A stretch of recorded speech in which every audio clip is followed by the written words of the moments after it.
The blood-red sun dipped below the horizon as Olivia Grant staggered through the barren Wyoming plains, her torn dress catching on sagebrush, desperate to reach Wheatland before the notorious Blackwater Gang caught up with her. The year was 1876, and the West was still wild, untamed, and unforgiving to a woman traveling alone, especially one carrying secrets that could get her killed. "There she is, boys." A gruff voice shattered the evening quiet. "Thought you could run from us, did ya?" Olivia's heart pounded against her ribs as 5 riders emerged from the growing darkness, dust billowing behind their horses. She recognized their leader immediately, Silas Crow, a man with cold eyes and a reputation that made even hardened outlaws nervous. These were the men who had attacked the stagecoach she'd been traveling on, killing the driver and the other passengers. Only Olivia had escaped, running blindly into the wilderness. "Please," she begged, backing away as they dismounted and circled her like wolves. "I have nothing of value." Silas smiled, revealing tobacco-stained teeth. "That ain't true, Miss Grant. You got something real valuable." His eyes raked over her. "Information. And now you got something else we want too." "The boss says we can have some fun with her before we take her back," one of the gang members said, a tall man with a scar cutting across his cheek. "Says she's our property now." Terror seized Olivia's throat as rough hands grabbed her arms. She struggled against their grip, but it was useless against 5 men. "Let her go." The command cut through the darkness like a knife. The gang members turned toward the voice. A solitary figure stood atop a small ridge, silhouetted against the twilight sky. He wore a long duster and a wide-brimmed hat pulled low over his eyes. A rifle rested comfortably in his hands, aimed directly at Silas. "This ain't your business, stranger," Silas called out. "This woman belongs to us now." The stranger descended the ridge with deliberate steps, his face coming into view as he approached. He was handsome in a weathered way, with a strong jaw covered by stubble and eyes the color of a summer storm. "A woman ain't property," he said simply. "Let her go and ride out." The gang laughed, but Olivia noticed they'd loosened their grip on her arms slightly. "There's 5 of us and 1 of you," Silas pointed out. "Those odds don't favor you, cowboy," the stranger shrugged. "I've faced worse." "Then you're a dead man, maybe." The stranger's gaze flickered to Olivia, something unreadable passing through his eyes. "But I'm offering you a deal. Take me instead." A stunned silence fell over the group. "What did you say?" Silas asked, disbelief evident in his voice. "You heard me. Take me." "I'm worth more to your boss than she is." "And why's that?" The stranger's lips curved into a slight smile. "Name's Owen York. I reckon your boss might recognize it." Silas's eyes widened almost imperceptibly. "York, the bounty hunter, the same. Now let her go and I'll come quietly." Olivia stared at the man in disbelief. Why would a complete stranger offer himself in her place? It made no sense unless he had a death wish or a plan. Silas scratched his chin, considering. "How do I know you won't try something? You have my word, and my weapons." Owen York laid his rifle on the ground, followed by his revolver. "That's more than most men would get from me."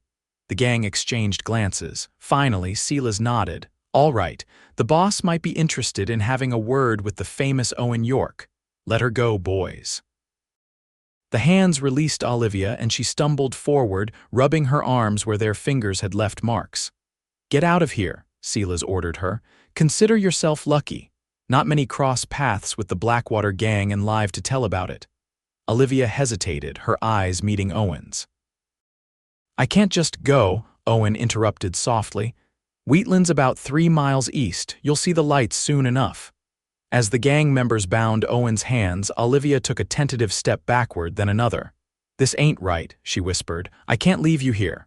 Owen's eyes held hers. "Sometimes doing what's right means walking away. Go on now." Silas's patience wore thin. "Enough talk. Davy, make sure our guest is secure. We ride for camp." Olivia watched as they hoisted Owen onto a horse, his hands tied firmly to the saddle horn. As they prepared to depart, he looked back at her one final time. "Wheatland," he mouthed. "Sheriff Morris, tell him where you saw me." Then they were gone, 5 riders and a prisoner disappearing into the gathering darkness. Olivia stood alone on the plains, the evening chill seeping through her torn dress. East, he had said. Wheatland was east. With no other choice, she began walking. By the time Olivia reached Wheatland, her feet were bleeding inside her worn boots, and exhaustion threatened to drop her where she stood. The small frontier town was quiet at this late hour, with only a few establishments still showing light through their windows. The sheriff's office was dark. Olivia hesitated on the wooden boardwalk, then summoned her remaining strength to pound on the door. "Sheriff Morris, please, it's an emergency." No response came. Desperation growing, she tried the door and found it unlocked. The office was small but neat, with wanted posters lining one wall and a desk piled with papers. A door in the back presumably led to the cells. There was no sign of the sheriff. "He's over at the Dusty Rose," a voice said from behind her. Olivia whirled to find an elderly man leaning on a cane in the doorway. "The Dusty Rose," she repeated. "Saloon down the street. Sheriff likes his evening whiskey." The old man squinted at her. "You look like you've had a rough go of it, miss." Olivia nodded, too tired for explanations. "Thank you."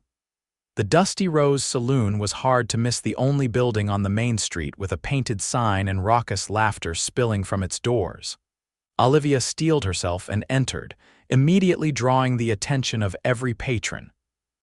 The piano player hit a wrong note, and conversations died mid-sentence as men turned to stare at the disheveled woman in their midst. "I'm looking for Sheriff Morris," she announced, forcing strength into her voice.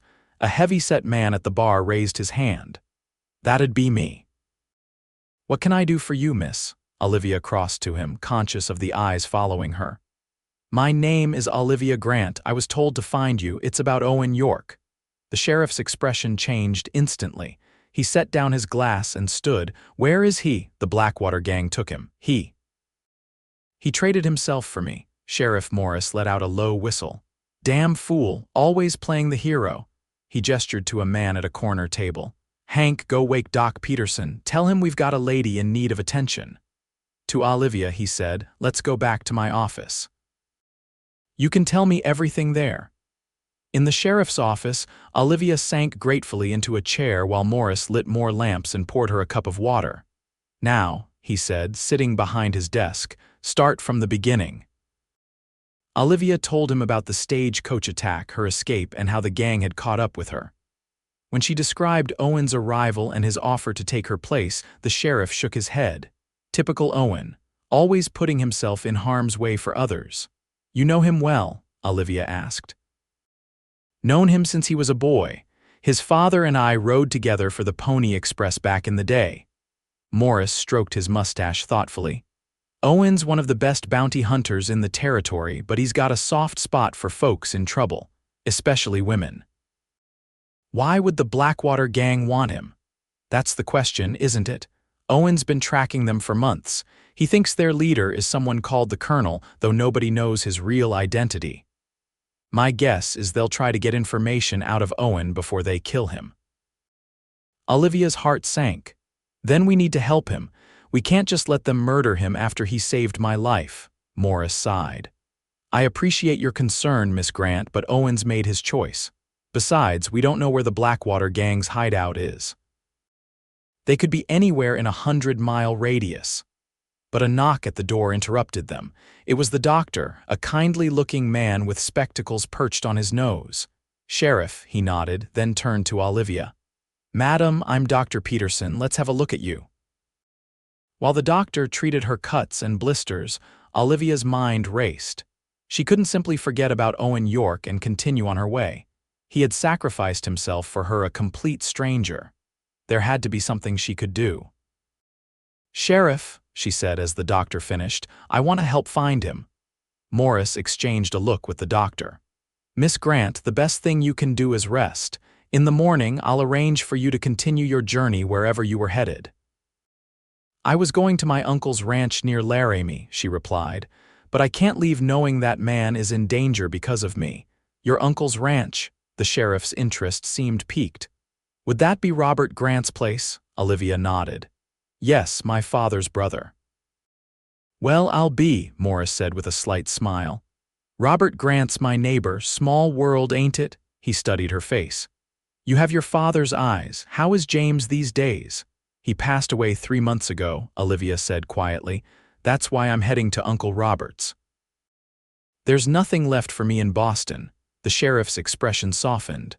I'm sorry to hear that. Your pa was a good man. After a moment he added, Tell you what, get some rest tonight at the hotel. Tomorrow we'll talk more about Owen. I've got a few deputies who might be willing to help. It wasn't the immediate action Olivia wanted, but she was too exhausted to argue. She allowed the doctor to escort her to the town's small hotel, where the proprietress, a widow named Mrs. Fleming, took one look at her and insisted on a hot bath and a meal before bed. Later, as Olivia lay in the surprisingly comfortable bed, her thoughts returned to Owen York. His eyes had held such calm resolve when he offered himself to the gang. What kind of man would do that for a stranger?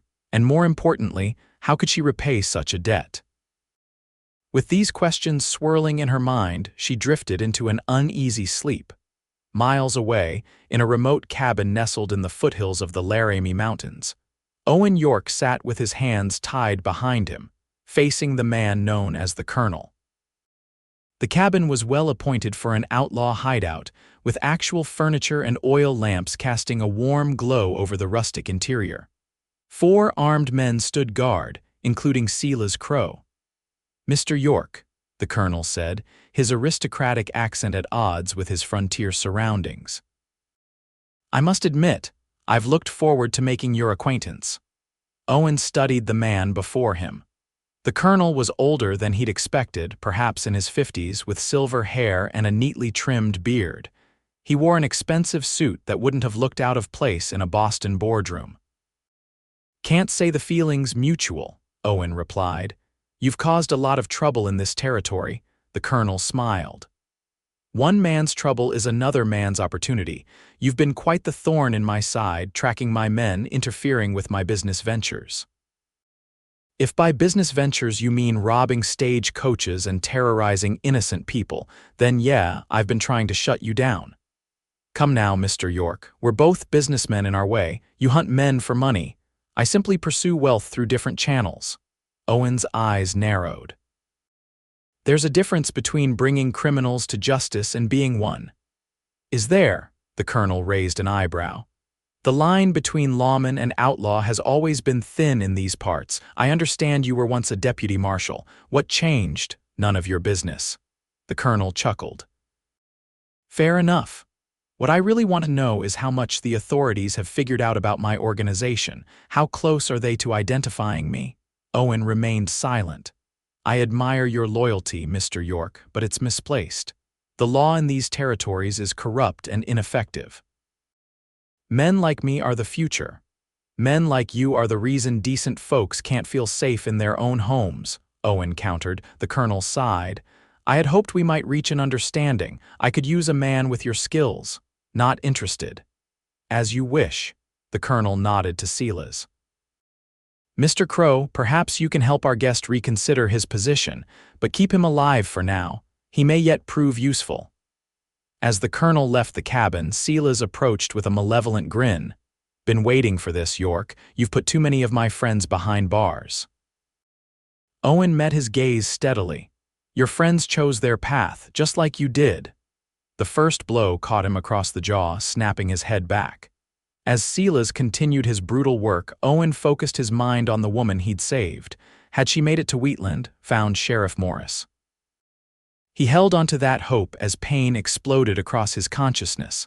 The sun was barely above the horizon when Olivia awoke to a knock on her hotel room door. She pulled on her robe borrowed from Mrs. Fleming and opened it to find Sheriff Morris waiting. "Morning, Miss Grant," he said.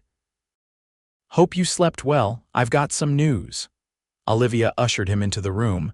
"Is it about Owen?" The sheriff nodded, removing his hat. "One of my deputies came back early this morning. He'd been tracking some suspicious activity up in the foothills. Says he spotted smoke from a cabin that's supposed to be abandoned. Could be the Blackwater Gang's hideout. Hope surged through Olivia. Then we can rescue Owen. It's not that simple, Morris cautioned. If it is them, they'll be heavily armed. I've sent for help from Laramie, but it could be days before reinforcements arrive. Days? Owen might not have days. The sheriff's weathered face showed his concern. I know, that's why I'm putting together a small group of trusted men to do some reconnaissance. We'll leave at noon. I'm coming with you, Olivia declared. Morris shook his head firmly. Absolutely not. This is dangerous business, Miss Grant. Sheriff, with all due respect, I owe that man my life. I can't sit here doing nothing while he's in danger. And what exactly do you think you could contribute to a rescue mission? The sheriff asked, skepticism clear in his voice. Olivia straightened her shoulders. I was raised by a father who believed women should be able to defend themselves. I can ride as well as any man, and I'm a decent shot. This isn't about riding or shooting. It's about experience dealing with dangerous outlaws. Then I'll learn, but I'm coming, Sheriff Morris. If you won't take me, I'll find my own way. The sheriff studied her, clearly weighing her determination against his better judgment. Finally, he sighed. Your father was just as stubborn. Fine, you can come, but you'll stay back with the horses when we approach the cabin. And you'll follow my orders without question. Understood, Olivia nodded. Understood. Good, meet me at the livery stable at noon. Mrs. Fleming has some clothes you can borrow. Pants would be better than a dress where we're going. After the sheriff left, Olivia quickly dressed in the clothes. Mrs. Fleming provided a pair of men's trousers that were too large but could be belted, a flannel shirt, and a worn leather vest. She braided her long chestnut hair and tucked it under a hat, transforming herself as best she could into someone who wouldn't attract immediate attention. At the livery stable, she found Sheriff Morris with 3 other men.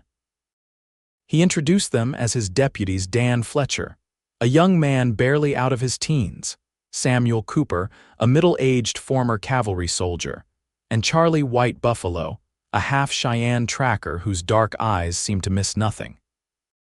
Miss Grant will be joining us, the sheriff announced, ignoring the surprised looks from his deputies. She has a personal stake in this mission. Charlie studied her with interest. You are the woman York saved? Olivia nodded. I am. A small smile touched the tracker's lips. He has always been a man who follows his heart more than his head. You know him well, she asked. We have hunted together. He respects the old ways and treats all men fairly. This is rare among white men. The sheriff interrupted their conversation. Mount up. We've got a long ride ahead of us. They rode north out of Wheatland, following a series of increasingly narrow trails into the foothills. Charlie led the way, occasionally dismounting to examine tracks or broken vegetation. The terrain grew rougher as they ascended, pine trees replacing the prairie grasses. How much farther? Olivia asked as they paused to rest the horses at a small stream. Not far, Charlie replied. Smell the smoke. Olivia inhaled deeply and detected the faint scent of wood smoke on the breeze. Yes, we'll approach on foot from here, the sheriff decided. Leave the horses with Miss Grant.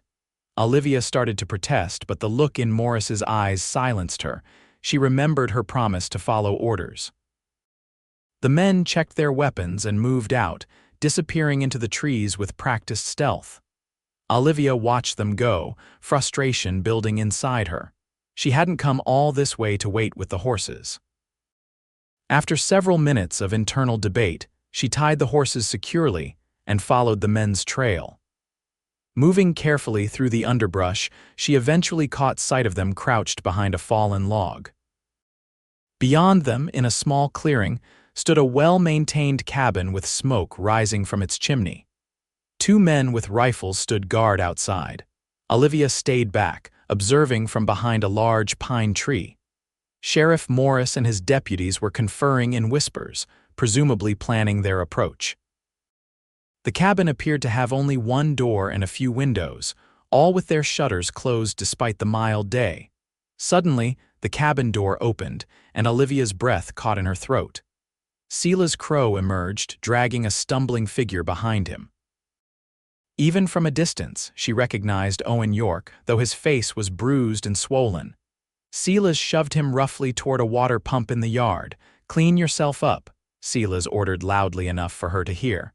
"The colonel wants to talk to you again." Owen braced himself against the pump, his movements slow and pained as he worked the handle. When water flowed, he splashed it on his face, wincing at the contact. His hands remained tied in front of him, limiting his mobility. Olivia's heart ached at the sight. They had clearly beaten him badly. Yet even injured, there was a dignity to his bearing that impressed her. He had not been broken. The sheriff and his men continued their whispered conference. From what Olivia could gather, they were planning to wait until nightfall to make their move. But as she watched Owen struggle with the water pump, she feared he might not last that long, making a decision that she knew the sheriff would disapprove of. Olivia crept back to the horses. She mounted her own, a steady bay mare, and led the others away from the clearing, tying them in a different location where they wouldn't be easily spotted. Then she returned to observe the cabin, formulating her own plan. The afternoon wore on. Olivia watched as men came and went from the cabin, counting a total of 7 gang members plus Owen and another well-dressed man who must be the colonel. When the sun began to set, activity around the cabin increased. 2 men saddled horses and rode off, presumably on patrol. Another built up the fire and began preparing a meal. As darkness fell, Sheriff Morris and his deputies moved closer to the cabin. Olivia lost sight of them in the growing shadows but could guess their plan: wait until the outlaws were sleeping, then strike. But before they could implement their plan, a shout went up from the trees. "Riders coming in, we've got company!" The gang members instantly sprang into action, grabbing weapons and taking up defensive positions. The colonel emerged from the cabin, looking irritated. "Who is it?" he demanded. "Don't know, sir," one of the guards replied. Jeb spotted movement on the north trail. The colonel turned to Silas. "Take York and 2 men, use the escape tunnel, head for the secondary location. We'll meet you there after we deal with this." Silas nodded and disappeared into the cabin, emerging moments later with Owen, who was now gagged as well as bound. They headed toward what appeared to be a root cellar behind the cabin. Olivia realized with dismay that Owen was about to be taken away before the sheriff could rescue him. Without thinking through the consequences, she moved, racing through the underbrush. She emerged into the clearing just as Silas was opening the root cellar door. She had picked up a fallen branch, and with all her strength, she swung it at the back of Silas's head. The outlaw crumpled to the ground. The 2 men with him whirled in surprise, reaching for their guns. But before they could fire, shots rang out from the trees as Sheriff Morris and his deputies opened fire, forced to act before they were ready. In the chaos that followed, Olivia cut Owen's bonds with a knife she'd taken from one of the saddlebags. "Can you run?" she asked urgently. Owen stared at her in disbelief. "What are you doing here, returning the favor?" she replied, pulling the gag from his mouth. "Now run." Gunfire echoed around them as they fled into the trees. Owen moved with difficulty, his injuries clearly causing him pain, but determination kept him going. They headed downhill, away from the cabin and the gunfight. "The horses are this way," Olivia said, guiding him through the darkness. Behind them, the sound of gunfire intensified, then gradually diminished. They reached the horses, and Olivia helped Owen mount, noting his grimace of pain as he settled into the saddle. "The sheriff," he began. "Will have to find his own way back," Olivia finished. "We need to get you to safety." They rode through the night, Owen leading them on a circuitous route to avoid any pursuers. As they traveled, Olivia explained how she'd come to Wheatland and convinced the sheriff to mount a rescue. "That was reckless," Owen said, though his tone held admiration rather than censure. "You could have been killed. So could you," she pointed out. "I'd say we're even now." A faint smile crossed his battered face. "Not even close, but I appreciate the effort." As dawn broke, they reached a small line shack nestled in a secluded valley. Owen dismounted stiffly and opened the door. "It's one of my hideouts," he explained. "We should be safe here for a while." Inside, the shack was basic but clean, with a small stove, a table with 2 chairs, and a narrow bed. Owen lit a lamp and immediately began checking the windows and securing the door. "Sit down before you fall down," Olivia ordered, noticing how he swayed on his feet. "Let me look at those injuries." Surprisingly, he obeyed, sinking onto one of the chairs. Olivia found a basin, filled it with water from a barrel outside, and began cleaning the cuts on his face. His right eye was swollen nearly shut, and dried blood caked his split lip and a gash along his cheekbone. "Why did you do it?" she asked softly as she worked. "Trade yourself for me? You didn't even know me." Owen's good eye studied her face. "Would you have preferred I left you to them?" "Of course not, but most men would have. I'm not most men, clearly." She wrung out the cloth and continued her ministrations. "Still, it was a foolish risk." "Maybe," he winced as she touched a particularly tender spot, "or maybe I knew what I was doing." "The Blackwater Gang has been terrorizing this territory for months. I've been tracking them, trying to identify their leader." "The Colonel," Olivia said. "I saw him at the cabin." Owen's attention sharpened. "You saw him, clearly," she nodded. "Older gentleman, silver hair and beard. Dressed like a banker or a lawyer." "That matches the descriptions I've heard." Owen's expression turned thoughtful. "Did you hear a name or anything about his plans?" "No, just that they were heading to a secondary location. Though I did overhear something about a shipment while I was waiting in the trees." "What kind of shipment?" Olivia frowned, trying to remember. "They said something about the merchandise arriving on schedule and that the buyers would be waiting. Does that mean anything to you?" Owen's face darkened. "I was afraid of this. The Blackwater Gang doesn't just rob stage coaches and banks. They're involved in something worse." "What?" "Human trafficking. They've been kidnapping people, mostly women and Chinese laborers, and selling them to buyers across the border in Mexico." Horror filled Olivia. That's monstrous." "Yes, it is, and now we have a chance to stop it if we can find out where this exchange is happening." Olivia finished cleaning his wounds and sat back. "You need rest before you go anywhere, and food." She looked around the shack. "Is there anything to eat here?" Owen pointed to a cupboard. "Should be some canned goods. I try to keep supplies in all my hideouts." While Olivia prepared a simple meal, Owen dozed in the chair. She studied him as she worked the strong lines of his face, the calloused hands that spoke of hard work, the lean frame that somehow projected strength even in its current battered state. He was handsome, she decided, in a rugged, weathered way that suited the frontier. More importantly, he was brave and honorable, qualities in short supply in the men she'd known back east. Her father had been such a man, principled and steadfast. His death had left her adrift in a sea of fortune hunters and society men who saw her only as a potential wife to be managed and controlled. Coming west had been her escape, a chance to start fresh with family who would understand her desire for independence. She hadn't expected to find herself in the middle of a dangerous battle between lawmen and outlaws, or to feel such a strong connection to a man she barely knew. Owen stirred, his good eye opening to find her watching him. A slight smile curved his lips. "You're still here," he murmured. "I half expected to wake up and find this was all a dream." "No dream," she replied, returning his smile, "though I'm not sure nightmare isn't more accurate given our situation." He straightened in the chair, grimacing at the movement. "I've been in worse spots. Somehow I believe that." She placed a bowl of heated beans and a cup of coffee before him. "Eat. You need your strength." As they ate, Olivia told Owen about her life in Boston, her father's death, and her decision to join her uncle at his ranch. Owen listened intently, asking occasional questions that showed genuine interest. "Your uncle's place, it's near Laramie?" he asked. She nodded. "About 20 miles south," he said. "The Double G Ranch, I know it. Good spread. Your uncle's got a solid reputation in these parts." "What about you?" Olivia asked. "Sheriff Morris said you were once a deputy marshal." A shadow crossed Owen's face. "That was a lifetime ago." "What happened?" He was quiet for so long she thought he wouldn't answer. Finally, he said, "I trusted the wrong people, believed in the system too much."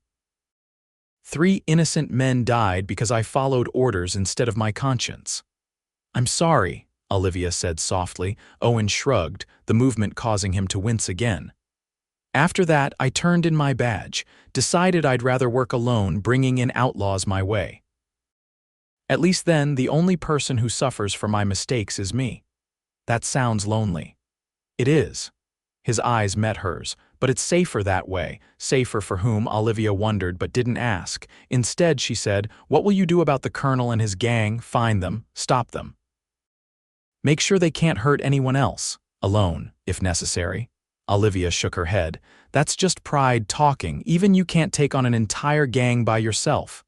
A knock at the door interrupted their conversation. Both froze, exchanging alarmed glances. "York, you in there?" Sheriff Morris's voice called. Relief flooded through Olivia as Owen rose to open the door. The sheriff entered, followed by Charlie White Buffalo. Both men looked exhausted but uninjured. "Thank God," Morris said upon seeing them. "When we couldn't find you after the shooting stopped, we feared the worst." "What happened at the cabin?" Owen asked. "We got 2 of them, including that snake Silas. The rest escaped, including the colonel." The sheriff sat heavily at the table. "Lost Deputy Fletcher, good kid. Too young to die like that." A moment of somber silence filled the shack. "Did you find anything at the cabin?" Owen finally asked. "Any clues to their next move?" Charlie nodded. "Many papers. The sheriff has them." Morris pulled a folded packet from his vest. "Found these in what appeared to be the colonel's quarters. Haven't had a chance to look through them yet." Owen took the papers and spread them on the table. The others gathered around as he sorted through them: maps, letters, and what appeared to be ledgers filled with coded entries. "Look at this," Owen said, pointing to a map with several locations marked. "These must be their operation points, and this one," he tapped a spot near the Mexico border, "has tomorrow's date written beside it."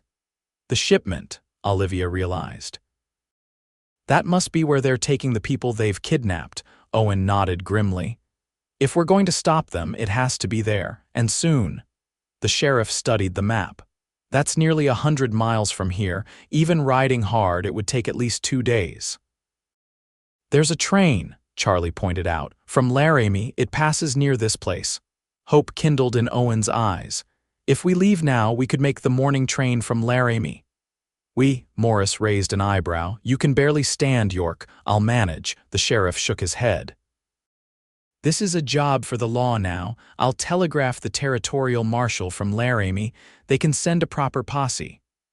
"By the time they organize, it will be too late," Owen argued. "Those people will be across the border, lost forever. And what do you propose?" "The 2 of us against however many of them are left." 3, Charlie interjected quietly. 4, Olivia added firmly. All 3 men turned to look at her. "Absolutely not," Owen and the sheriff said in unison. Olivia crossed her arms. "I'm already involved and I can help." "You know I can shoot, Sheriff. My father made sure of that." "This isn't target practice, Miss Grant," Morris said sternly. "These are dangerous killers." "I know that better than most," she replied. "I watched them murder everyone on that stagecoach. I've seen what they're capable of. And I can't stand by while they do it to others." Owen studied her, his expression unreadable. "It's too dangerous." "Life is dangerous, Mr. York, especially out here. If I wanted safety, I would have stayed in Boston." Charlie's lips twitched in what might have been a smile. "The woman has spirit. We could use that." The sheriff threw up his hands. "You're all crazy, but fine, we'll do this together. But you," he pointed at Owen, "need to rest before we go anywhere. And you," his finger moved to Olivia, "are going to follow orders this time. No heroics, understood?" Olivia nodded, though privately she made no such promise. She would do whatever was necessary when the time came, orders or no orders. They left the shack before dawn, riding hard for Laramie. Owen, despite his injuries, kept pace with the others, his determination evident in the set of his jaw. They reached the town with barely enough time to purchase tickets for the southbound train. The journey by rail gave them time to rest and plan. Using the documents they'd found, Owen pieced together the likely scenario the colonel would be meeting Mexican buyers at an abandoned mission near the border, where they would exchange kidnapped innocents for gold. "How many captives do you think they have?" Olivia asked as they huddled around a small table in the train's passenger car. "Based on the ledger entries, at least 15, Owen replied grimly. "Mostly women and Chinese workers, and guards. Probably 6 or 7 left after our encounter at the cabin." Sheriff Morris stroked his mustache thoughtfully. "So it's 7 against 4, not great odds." "We have surprise on our side," Owen pointed out, "and they won't be expecting us to know the exact location." They discussed strategy for the remainder of the journey, finally agreeing on a plan that involved Charlie scouting the mission before they attempted any rescue. The train took them within 20 miles of their destination, where they hired fresh horses from a local livery stable. As they rode through the harsh desert landscape, Olivia felt a growing sense of purpose. This was why she had come west, not just to escape the confines of Boston society, but to find meaning, to make a difference. Looking at Owen riding beside her, his face set in determined lines despite the pain she knew he still felt, she realized she had found something else, to a connection to someone who understood her in ways no one ever had before. They reached the vicinity of the mission by late afternoon and made camp in a secluded arroyo. Charlie departed immediately to scout the area, moving like a shadow across the desert terrain. While they waited, Sheriff Morris cleaned and checked their weapons. Olivia sat beside Owen, who was studying the maps again. "How are you feeling?" she asked quietly. He glanced up. "I'll manage." "That's not an answer." A faint smile touched his lips. "Concerned about me, Miss Grant? Obviously. You took a terrible beating." "I've had worse." Again, not an answer. Owen set aside the map with a sigh. "I'm sore. Every muscle aches. My ribs are probably cracked, but I can still shoot and I can still ride. That's all that matters right now." Olivia reached out impulsively and laid her hand over his. "When this is over, let's focus on making sure we all survive this before we worry about what comes after," he interrupted gently. She withdrew her hand, feeling foolish. Of course he was right. They were facing a deadly confrontation, and personal feelings had no place in such moments. Charlie returned as the sun was setting, bringing detailed information about the mission's layout and the number of guards. The Blackwater Gang had already arrived with their captives, housed in what had once been the mission's chapel. The exchange was scheduled for midnight. "The colonel is there," Charlie confirmed, "and he has brought many weapons. They are nervous." "Good," Owen said. "Nervous men make mistakes." They refined their plan based on Charlie's intelligence. The sheriff and Charlie would create a diversion on the east side of the mission, drawing away some of the guards. Meanwhile, Owen and Olivia would approach from the west to free the captives. "Are you sure about this?" Owen asked Olivia as they prepared their gear. "It's not too late to stay back with the horses." She checked the revolver Morris had given her, making sure it was loaded properly. "I'm sure." He studied her face for a moment, then nodded. "Stay close to me. Do exactly as I say." "I will."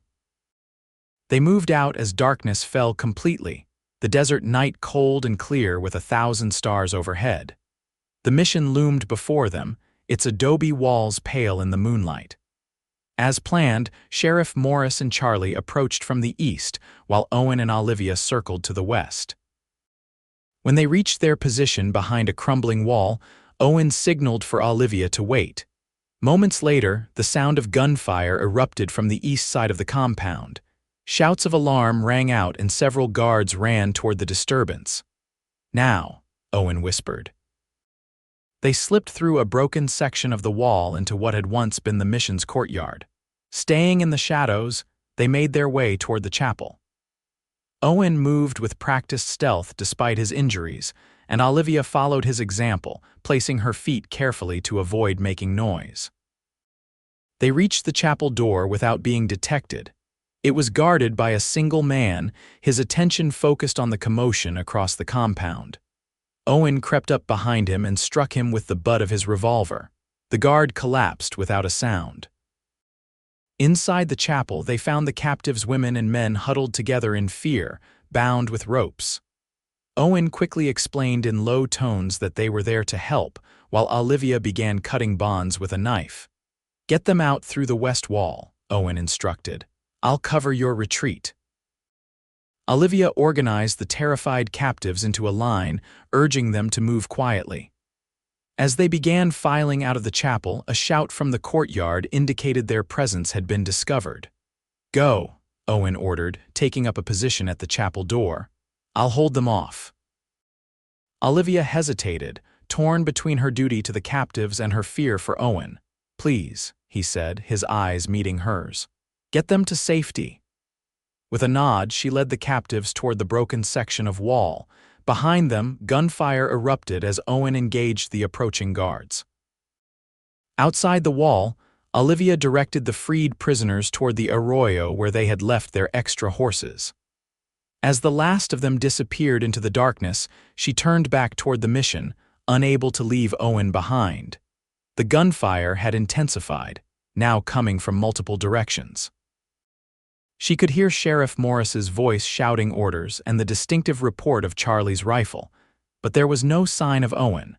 Against all logic and the explicit instructions she'd been given, Olivia crept back toward the chapel. As she approached, she saw Owen engaged in a firefight with two guards, using a fallen pillar for cover. He was holding his own, but his movements seemed slower than before, his injuries clearly taking their toll. Olivia took careful aim with her revolver and fired at one of the guards. Her shot went wide, but it distracted the man long enough for Owen to take him down. The second guard turned toward her, raising his weapon. Before he could fire, Owen's bullet found its mark and the man fell. "I told you to go with the captives," Owen shouted as she ran to his side. "And leave you to all the excitement, not likely."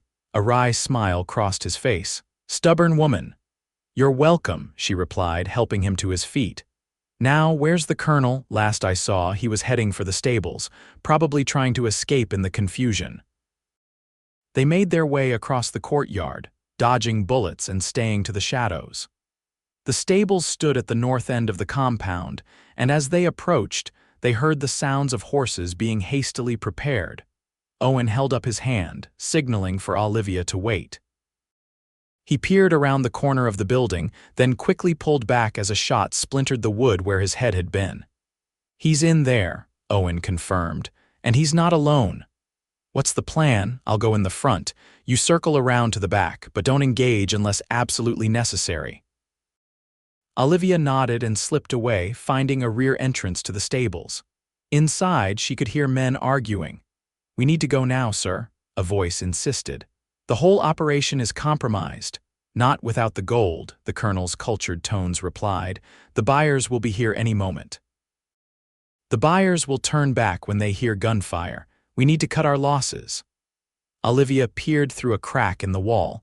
The colonel stood with two remaining guards, one saddling horses while the other kept watch at the main entrance. None of them were looking in her direction. Taking a deep breath, she stepped through the door, her revolver raised. "Don't move," she commanded. All three men whirled to face her. The colonel's eyes widened in recognition. "Miss Grant, isn't it?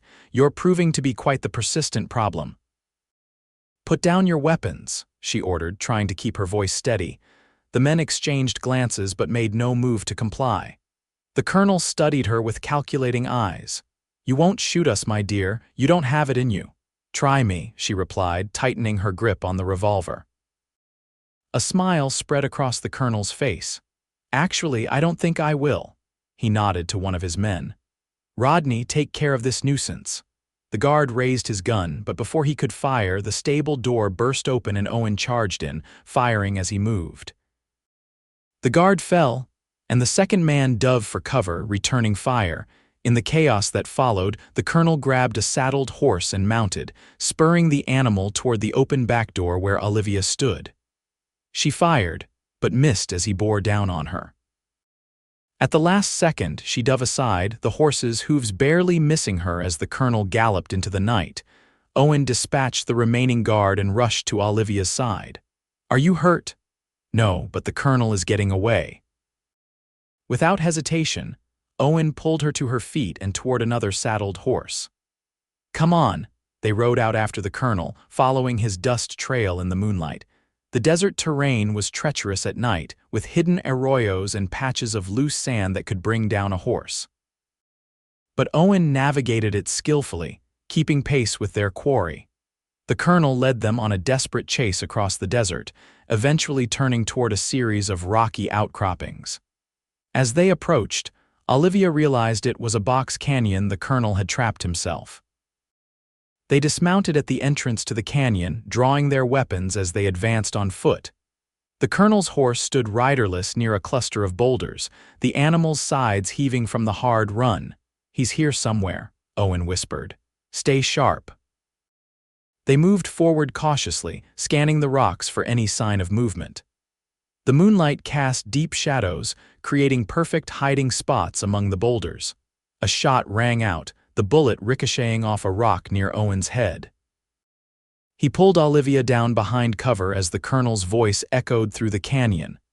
"It seems we're at an impasse, Mr. York. I can't escape, but you can't approach without being shot." "It's over, Colonel," Owen called back. "Your operation is finished. Your men are dead or captured. The captives are free. Surrender now and you might avoid the hangman's noose." A bitter laugh answered him. "We both know that's not true, but I don't intend to hang, and I don't intend to rot in prison." "Don't make this harder than it needs to be," Owen urged. "Enough blood has been spilled." "Indeed it has. One way or another, this ends tonight." Olivia touched Owen's arm, pointing to a narrow path that led up the canyon wall. It would allow them to circle behind the colonel's position. Owen nodded his understanding, and Olivia began carefully making her way up the trail while he kept the colonel distracted with conversation. The climb was treacherous, loose stones threatening to give away her position with every step. But Olivia moved steadily, driven by determination and the knowledge that Owen was counting on her. From her elevated position, she could finally see the colonel.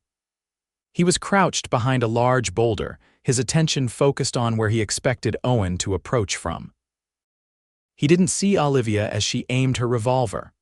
"Drop your weapon," she commanded. The colonel spun around, startled. In that moment of distraction, Owen emerged from cover and rushed forward. The colonel recovered quickly, swinging his gun toward Owen. Olivia fired. Her bullet struck the colonel's shoulder, causing his own shot to go wide. Owen tackled him, and they struggled for control of the weapon. Despite his injuries, Owen's determination gave him strength, and he eventually wrested the gun away. "It's over," Owen said, pressing the colonel against the ground. "You've lost." The colonel glared up at him with hatred. "This territory breeds men like me. Cut one down and two more will take his place." "Maybe," Owen conceded, "but you won't be around to see it." By the time they returned to the mission with their prisoner, Sheriff Morris and Charlie had secured the compound. The freed captives were being tended to, and the surviving members of the Blackwater Gang were in custody. "The buyers never showed," the sheriff reported. "Must have spotted the commotion and turned back." "We got what matters," Owen replied, handing over the colonel, "the head of the snake." As dawn broke over the desert, Olivia found herself standing beside Owen on a small rise overlooking the mission. The rising sun bathed the adobe walls in golden light, transforming the scene of violence into something almost beautiful. "What happens now?" she asked quietly. Owen's eyes remained on the horizon. "The sheriff will take the colonel and his men to Santa Fe for trial. The captives will be returned to their homes or helped to start new lives. And you, will you go back to bounty hunting?" He was silent for a long moment. "I don't know. For years, I've been chasing men like the colonel, telling myself I was making a difference. But there's always another outlaw, another gang." "You are making a difference," Olivia insisted. "Those people down there are alive because of you." "Because of us," he corrected, finally looking at her. "You were braver than any man I've ever ridden with." Warmth flooded Olivia's cheeks at his praise. "I did what was necessary. You did more than that." His voice softened. "You reminded me there are things worth fighting for beyond just justice." Their eyes held, and in that moment, Olivia felt something shift between them, a connection deepening into something more. The spell was broken by Sheriff Morris calling up to them. Time to head out. Long ride back to civilization. They rejoined the others, and the journey north began. The captives were taken to the nearest town with a doctor, while Sheriff Morris, Charlie, Owen, and Olivia continued on toward Laramie with the prisoners. The trip was long and arduous, but Olivia found herself cherishing each day. She and Owen talked as they wrote about their pasts, their dreams, the world they hoped to build in this still wild territory. With each conversation, each shared smile, the bond between them strengthened. When they finally reached Laramie, a telegram was waiting for Sheriff Morris. The territorial governor himself was commending their actions and requesting their presence at a ceremony in Cheyenne.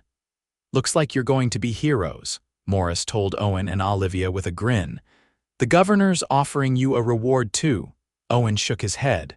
"I don't need rewards. Knowing the colonel will face justice is enough." But Olivia could see the pride in his eyes, not for himself, but for what they had accomplished together. That evening, as they sat on the porch of the hotel where they were staying, Owen turned to her with a serious expression. "Your uncle's ranch isn't far from here. I could take you there tomorrow if you'd like." Olivia's heart sank. Was he eager to be rid of her now that their adventure was over? "Are you in a hurry to see me gone, Mr. York?" "No," he replied softly, "just the opposite. But I thought. You came west to start a new life with your family. I don't want to keep you from that." She studied his face, noting the uncertainty in his eyes so at odds with the confident bounty hunter she'd come to know. "My uncle doesn't even know I'm coming," she said. "A few more days won't matter." Relief washed over his features. "In that case, would you consider accompanying me to the governor's ceremony? I'm not much for formal occasions, but having you there would make it bearable." "I'd be honored," she replied, smiling. "Though I'm not sure my current attire is suitable for meeting a governor." Owen's gaze warmed as it took in her borrowed men's clothing. "You look perfect to me, but if it makes you feel better, I'm sure Laramie has a dressmaker who could help." The next few days passed in a flurry of activity. The ceremony was scheduled. Depositions were taken from the freed captives, and evidence was gathered for the colonel's trial. Through it all, Owen remained by Olivia's side, their partnership evolving into something neither had anticipated when they first met on those barren plains outside Wheatland. On the night before the ceremony, they walked together under the stars, away from the bustle of Laramie streets. "I've been thinking," Owen said after they had strolled in comfortable silence for a while, "about the future." "Oh," Olivia's heart quickened. "The governor offered me a position special deputy to the territorial marshal. Said they need men who know the territory and aren't afraid to go after the worst elements. Are you going to accept?" He stopped walking and turned to face her. "That depends." "On what, on you?" he said simply. "Olivia, when I offered myself to the Blackwater Gang in your place, I acted on instinct. I saw someone in trouble and did what I thought was right. I never expected." "Never expected what?" Owen took her hands in his. "I never expected to find someone who would turn right around and risk everything to save me. Someone who would stand beside me against impossible odds. Someone who would make me want more from life than just the next bounty or the next fight." Olivia's breath caught in her throat. "Owen. I know it's sudden. We've only known each other a short time, but out here life is uncertain. When you find something worth holding on to, you don't let it go." His eyes searched hers. "I'm not a wealthy man. I can't offer you the comforts you had in Boston. But I can offer you my heart if you want it." Tears welled in Olivia's eyes. "I left Boston because I was surrounded by men who saw me as a possession, a prize to be claimed. I came west seeking freedom and purpose." She squeezed his hands. "With you, I've found both. Of course I want your heart. It's the most precious thing anyone has ever offered me." Joy transformed Owen's face, erasing the lines of hardship and struggle. He pulled her into his arms, his lips finding hers in a kiss that spoke of promise and passion, and a future brighter than either had dared to imagine.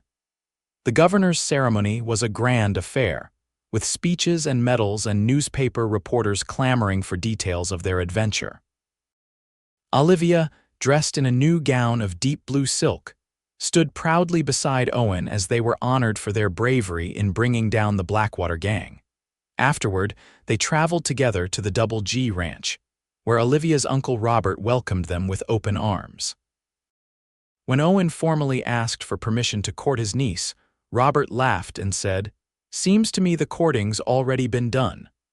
"When's the wedding?" They were married that autumn, as the aspen trees turned gold against the blue Wyoming sky. Sheriff Morris gave the bride away, and Charlie White Buffalo presented them with a handcrafted Cheyenne wedding blanket.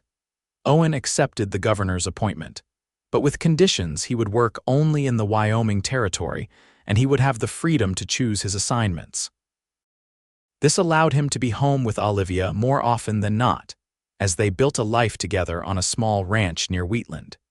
In the spring of their first year of marriage, Owen returned from a mission to find Olivia waiting for him with news they would be welcoming a child before the year's end. Their son, James Robert York, was born as the first snow fell, a strong boy with his father's eyes and his mother's determined spirit. Over the years, their family grew 2 more sons and a daughter joined James, and so did their ranch. Owen eventually retired from his deputy position to focus on raising horses, a venture that proved both profitable and fulfilling. Olivia established a small school on their property, teaching not only their children but those from neighboring ranches as well.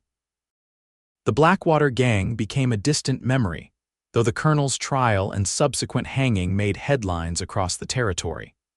Some said other gangs tried to fill the void left by their demise, but none ever achieved the same level of organization or terror. On their 20th wedding anniversary, Owen took Olivia back to the spot where they had first met, now marked by a small stone cabin they had built as a retreat. As they sat watching the sunset paint the Wyoming sky in shades of fire, Owen turned to his wife, the years having only deepened his love for her. "Do you ever regret it?" he asked. "Coming west, all the danger and hardship." Olivia smiled, the lines around her eyes speaking of a life lived fully with both joy and trials. "Not for a moment. Everything led me to you, even the Blackwater Gang claiming me as their property." Owen chuckled, drawing her close. "That was their biggest mistake." "And your offer to take my place was your wisest decision," she countered, resting her head on his shoulder. "One of 2, he corrected. "The wisest was asking you to share my life." As darkness fell and stars appeared above the plains where their story had begun, Owen and Olivia York held each other close, grateful for the twist of fate that had brought them together and the love that had transformed them both. In the years that followed, their legacy continued through their children and grandchildren, who carried forward the values they had lived by: courage, honor, and the unshakable belief that love was worth any risk. Their story became part of the fabric of Wyoming's history, a testament to the extraordinary bonds that could form on the frontier, where danger and opportunity walked hand in hand, and where a single act of sacrifice could change the course of many lives. And though the wild days of the West eventually gave way to progress and civilization, the tale of the bounty hunter who offered himself in place of a stranger, and the woman brave enough to ride to his rescue, was told and retold around campfires and hearths throughout the territory, a reminder that even in the harshest of landscapes, the human heart could find its home.